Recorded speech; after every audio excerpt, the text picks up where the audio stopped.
Aujourd'hui, on va parler d'un sujet qu'une personne de la communauté m'a demandé d'aborder. Il s'agit des liens d'âme. Donc, dans cette vidéo, je partage avec toi tout ce que je sais au sujet des liens d'âme. Donc, reste avec moi. À tout de suite.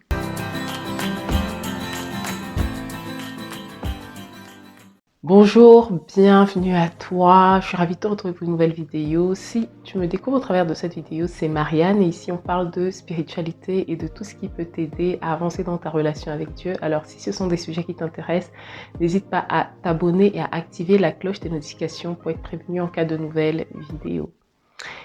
Alors, sans plus tarder, nous allons rentrer dans le vif du sujet. Donc, les liens d'âme, c'est quoi les liens d'âme? Effectivement, les liens d'âme, ce sont les liens invisibles de relations humaines. Vous savez, quand vous rencontrez des personnes, ces personnes peuvent vous impacter soit positivement, soit négativement. Le lien d'âme, c'est un lien qui opère dans le domaine spirituel et qui affecte notre âme. Et il faut comprendre qu'il y a de bons liens d'âme et il y a de mauvais liens d'âme. Et c'est vrai en fait que on n'a pas forcément souvent conscience qu'on est attaché, on n'a pas forcément souvent conscience qu'on est lié, il y a ce lien-là en nous, mais on va parler de ça. Je vais vous partager avec vous quels sont les signes que vous pouvez observer, comment ça se manifeste. Mais avant d'aborder ce point, je voulais déjà rappeler comment sont formés les liens d'âme. Donc, les liens d'âme sont formés soit dans le cadre d'amitié très forte. Vous savez, vous pouvez avoir des liens très forts, même des liens de parenté, de relations très fortes où émotionnellement, il y a vraiment un très fort attachement pour une personne. Donc là, il y a un lien qui est créé. Donc, la Bible parle par exemple du lien qu'il y avait entre David et Jonathan. Et dans 1 Samuel 18, verset 1, on peut lire ceci. David avait achevé de parler à Saül et dès lors, l'âme de Jonathan fut attachée à l'âme de David et Jonathan l'aima comme son âme. Jonathan l'aima comme son âme. Donc vous voyez, il y avait ce lien-là, cet attachement. Ça, c'était dans le cadre d'une amitié, mais vous pouvez très bien observer ce même lien très fort dans les parentés, un lien entre une mère et son fils, un lien entre un père et sa fille, entre des parents et leurs enfants, entre des frères et sœurs. Donc voilà, c'est pas forcément de mauvais liens, ça peut être de très bons liens parce qu'il y a un amour sincère, il n'y a rien derrière qui cache cet amour-là, en tout cas rien d'inique, voilà.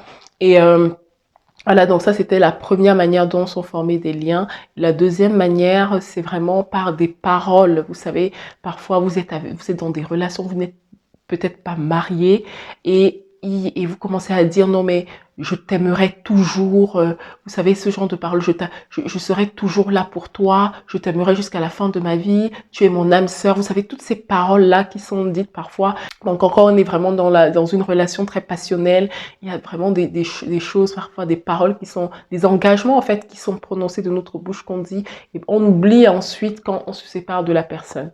Donc ça crée des liens d'âme. Avec ce que vous déclarez de votre bouche, vous vous attachez à une personne, parfois d'une manière très forte. Nous serons amis pour toujours.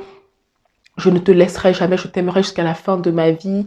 Je serai toujours avec toi, je serai toujours là, tu seras toujours là. Il y a même des personnes qui disent que tu ne pourras jamais, tu ne seras jamais heureuse sans moi, tu ne seras jamais heureux sans toi, je ne serai jamais heureux sans toi. Vous créez ce lien-là. Spirituellement, vous êtes en train de vous attacher à cette personne.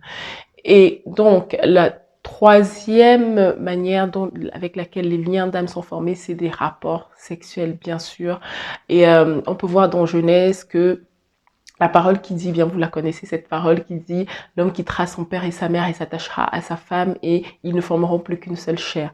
Et en fait, c'est vraiment dans le domaine, dans le cadre du mariage établi par Dieu. Et bien sûr, c'est un bon lien d'âme. Mais les mariages, les rapports sexuels, pardon, hors mariage, par exemple, ce sont vraiment des manières qui créent des liens d'âme iniques, des mauvais liens d'âme, en fait. Parce que, tenez-vous bien, vous allez observer très souvent des personnes, donc voilà, ils sont en relation avec une personne, ils aiment tellement cette personne, ils sont tellement attachés à cette personne, mais pour X ou Y raison, la relation se termine. Avant, ils ne se sont pas mariés, hein, la relation se termine. Et quand l'un ou l'une de ces personnes rentre dans le mariage, elle continue à être attachée à l'autre personne. Émotionnellement parlant, la personne continue à penser à l'autre, à se dire, ah oui, non mais Elle me manque, qu'est-ce qu'elle devient? Vous savez, quand vous êtes marié et que vous continuez à avoir des pensées pour une personne avec qui vous avez été par le passé et que vous commencez à vous demander, mais qu'est-ce qu'elle devient? Qu'est-ce que... Là, c'est un signe qu'il y a un lien d'âme. Et parfois, c'est très difficile, vous comprenez? C'est-à-dire que vous avez tout pour être heureux, mais vous continuez à penser à cette personne. Peut-être que vous avez aimé par le passé d'une manière très forte. Alors, il y a un lien qui a été créé.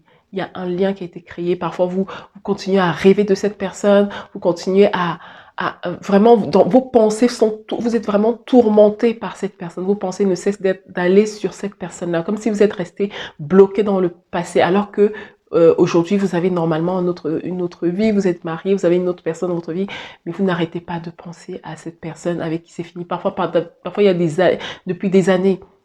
Et même dans le cas, là, c'est vraiment moins joyeux. C'est vraiment moins, ça fait peut-être un peu plus glauque, voilà.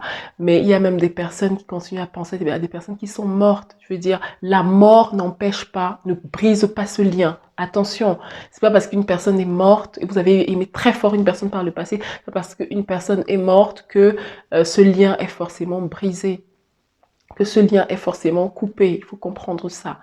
Donc voilà ce que je peux dire là-dessus. Et le quatrième point, c'est aussi, il y a des liens d'âme qui sont créés dans le cas de relations où il y a un contrôle abusif d'une part ou de l'autre. Ok? Par exemple, un papa, je dis n'importe quoi, une maman qui va être très autoritaire comme ça par rapport à son fils a peur depuis qu'il est petit. En fait, il est peut-être un peu il a l'impression d'être un peu sous ce contrôle-là. Il a l'impression d'être toujours comme s'il ne peut pas réfléchir par lui-même, d'être en fait sous ce contrôle depuis qu'il est petit. Ça crée des liens d'âme. C'est un lien d'âme aussi. C'est un lien d'âme. Donc voilà. Donc dans aucune relation, on ne doit vraiment se mettre dans une situation où on est sous le contrôle d'une autre personne, sous le contrôle d'une autre âme. Ça crée des mauvais liens. C'est des liens d'âme iniques. Personne ne devrait être sous le contrôle d'une autre. Ça vaut aussi pour les personnes qui rentrent, par exemple, dans des aspects de pactes. Il y a des gens qui font des pactes avec d'autres, des trucs, vous rentrez dans des associations, des trucs bizarres, des trucs où vous engagez, en fait, vos vies sont liées, c'est comme des pactes. Et ça crée des liens d'âme. Et c'est pourquoi vraiment les mauvais liens d'âme sont vraiment des choses qui nous retiennent en arrière. C'est des choses qui vont nous empêcher d'avancer, d'aller dans la direction que Dieu veut, dans laquelle Dieu veut qu'on aille. Ça veut dire des choses qui vont nous retenir, nous empêcher d'entrer dans notre destinée, nous empêcher d'aller de l'avant dans nos vies. Donc, il faut faire très attention. Les liens d'âme iniques, les mauvais liens d'âme, hein, encore une fois, je précise, les mauvais liens d'âme sont vraiment des choses qui peuvent bloquer votre vie. Vous savez, il y a des personnes, des jeunes filles, des jeunes hommes qui n'arrivent pas, peut-être aujourd'hui, à rentrer dans des relations saines, à pouvoir se marier parce que ils sont retenus par le passé, parce qu'il y a des paroles qui ont été prononcées, ils se sont engagés par des paroles et ils se sont liés sexuellement avec une personne, la personne qu'il ne fallait pas, peut-être parce que la personne venait d'une famille peut-être assez compliquée et leur vie est allée de mal en mal. Vous savez, il y a des histoires comme ça qu'on entend, une personne qui a eu une relation sexuelle avec une autre et en fait sa vie s'est arrêtée du jour au lendemain. Il faut comprendre ça. Il y a vraiment une puissance dans le fait d'avoir des relations sexuelles hors mariage, dans le sens où vous pouvez récupérer tout. Il y a un transfert, en fait. Il y a un transfert de malédiction, un transfert spirituel qui s'échange. C'est vraiment le cas, le rapport sexuel est vraiment le cas où il y a un échange spirituel très fort et le lien d'âme est souvent créé à ce moment-là. D'accord? Parce que quoi qu'on dise, on est marié spirituellement à toute personne avec qui on a un rapport sexuel. On est marié spirituellement. Pour Dieu, on est marié spirituellement. Donc, vous voyez toutes ces personnes, donc, si vous avez eu énormément de relations sexuelles avec d'autres, avec des personnes, vous vous retrouvez avec beaucoup de liens, beaucoup de bouts des personnes, en fait, en vous. Et ça crée quoi? Ça crée de la confusion. Ça crée de la confusion au quotidien. On est comme dans le flou, on a l'impression qu'il y a une espèce de voile sur notre cerveau. On n'arrive pas à bien réfléchir, on est tourmenté, on ne sait même pas dans quelle direction on va. Ça, ce sont des manifestations des liens d'âme. Ça se manifeste par la confusion, par des pensées toujours... on n'arrête pas de penser à une personne, toujours, toujours, toujours. À être troublé, on est tourmenté. On ne sait même plus. On n'arrive pas, parfois, vous savez, il y a des personnes qui disent qu'ils sont dans des relations. Ils savent qu'ils doivent quitter ces relations, mais ils n'arrivent pas parce que c'est comme s'ils n'arrivent plus à réfléchir. C'est comme si vous avez perdu la tête. Ok, je vais vous lire des exemples de phrases des personnes qui sont vraiment dans les liens d'âme. Des personnes nous diront, quand je pense à cette personne, je réalise que j'ai peur, je serais dans l'appréhension s'il fallait que je la contacte ou je le contacte. Ou encore, il a toujours fallu que je me force pour ne pas penser à cette personne et pour la garder loin de ma mémoire et de mes pensées. Mais ces pensées m'assaillent soudainement l'esprit. Ça, c'est des signes. Si vous vivez ces choses-là, c'est des signes que vous avez un lien d'âme. Quand je pense à cette personne ou quand je suis avec elle, j'ai l'impression d'être dans la confusion. Et je suis incapable de décider par moi-même.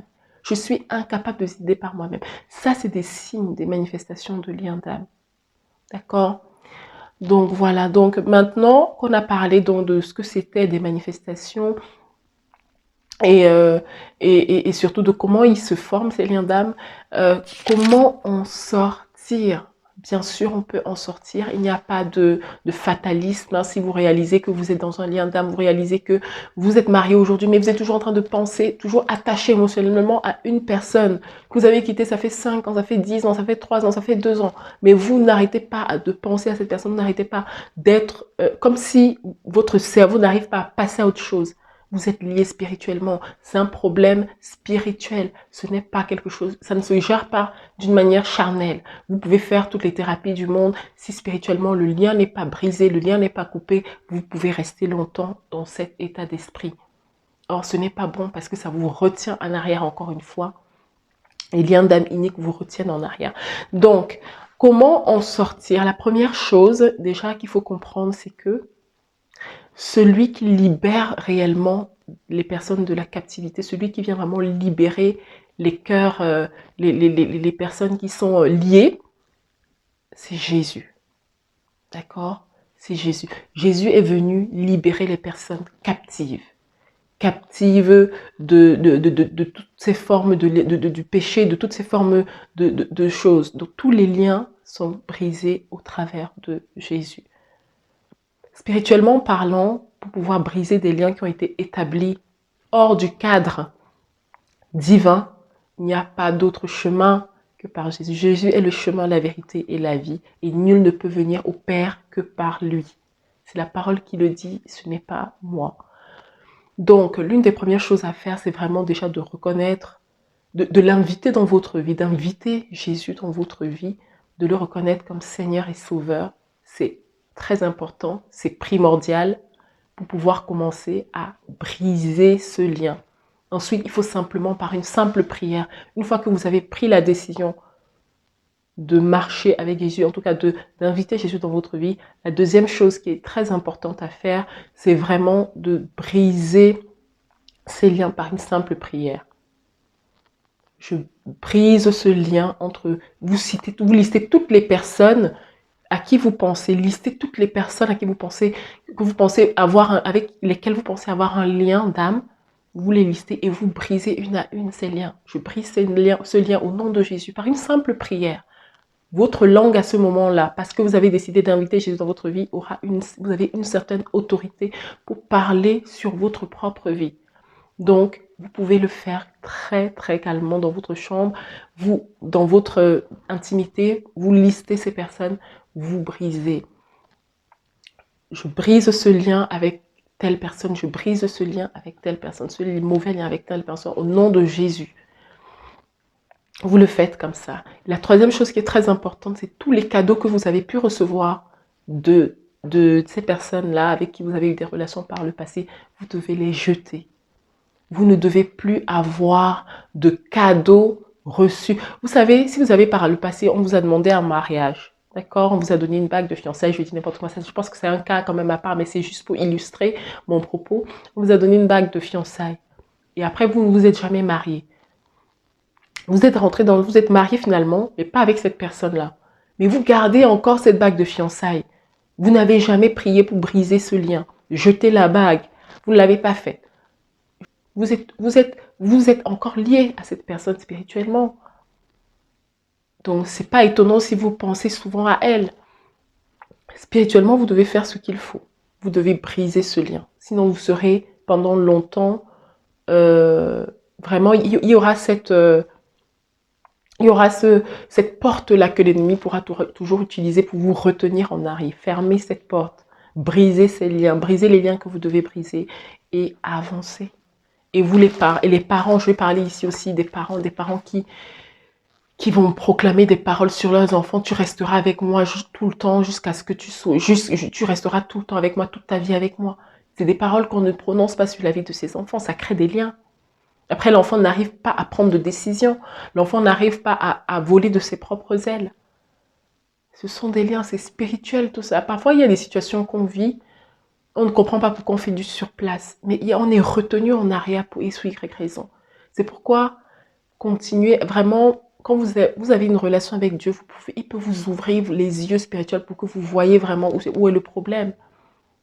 Vous n'arrivez pas à vous marier aujourd'hui. Peut-être il y a des engagements que vous avez pris avec votre bouche par le passé avec une personne qui n'est plus dans votre vie, mais malheureusement, ce lien continue à opérer dans votre vie. Cette parole continue à avoir de l'impact dans votre vie aujourd'hui. Brisez ces liens. Brisez ces liens pour avancer.